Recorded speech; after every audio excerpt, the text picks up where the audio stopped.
அனைவருக்கும் வணக்கம். எதிர்நீச்சல் தொடர்கிறது சீரியலில் இன்றைக்கி எபிசோடில் என்ன நடக்குதுன்னு தான் இந்த வீடியோவில் பார்க்க போகிறோம்.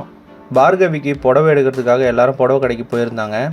அப்போது அந்த நேரம் பார்த்து ராவணன் ஜனனிக்கு ஃபோன் பண்ணி வெளியே வாங்க உங்ககிட்ட பேசணும் அப்படின்னு சொல்கிறாரு. அதனால நந்தினியும் வெளியே போகிறாங்க. ஆனால் ராவணன் அங்கேருந்து கிளம்பிட்டாரு. இதனால் குழப்பமான நந்தினி நேராக மதிவதனி வீட்டுக்கு போகிறாங்க. எந்த நம்பர்லேருந்து கால் வந்ததோ அந்த நம்பர் யாருதுன்னு சொல்லி மதிவதனியோட ஹெல்ப்போடு கண்டுபிடிக்கிறாங்க. அந்த நம்பர் பார்த்திங்கன்னா கதிரோட பேரில் இருக்குது. இன்னொரு பக்கம் பார்த்தீங்கன்னா புடவை எடுத்துகிட்டு எல்லாரும் வீட்டுக்கு வந்துட்டாங்க. அப்போ கதிர் கேட்குறாரு, ஜனனி எங்கே, உங்களை எல்லாரையும் முட்டாளாக்கிட்டு அவள் வெளியே போயிட்டாளா அப்படின்னு சொல்லி கேட்குறாரு. இன்னும் கொஞ்சம் நேரத்தில் பாருங்கள் வந்து எங்கள் மேலேயோ இல்லை எங்கள் அண்ணன் மேலேயோ ஏதாவது புதுசாக பழி போட போகிறா அப்படின்னு சொல்கிறாரு. அவர் பேசிகிட்டே இருக்கும்போது ஜனனியும் வீட்டுக்கு வந்துடுறாங்க. அப்போ ஜனனி வந்து கதிர்கிட்ட கேட்குறாங்க, நீ எதுக்கு எனக்கு வீடியோ அனுப்புகிற, திரும்பவும் நீயே டெலிட் பண்ணுற, எதுக்கு எனக்கு எத்தனை வாட்டி கால் பண்ணுற அப்படின்னு சொல்லி கேட்குறாங்க. அப்போ கதிர் சொல்கிறாரு, நான் ஏன் உனக்கு கால் பண்ண போகிறேன், அப்படியே அந்த வீடியோ என்கிட்ட இருந்தாலும் நான் எதுக்கு உனக்கு அனுப்பி எங்கள் அண்ணனை மாட்டி விட போகிறேன் அப்படின்னு சொல்கிறாரு.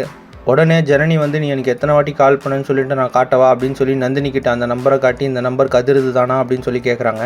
நந்தினியும் கதிர்து தான் அப்படின்னு சொல்கிறாங்க. இதனால் ஒன்றுமே புரியாமல் கதிர் முழிக்கிறாரு.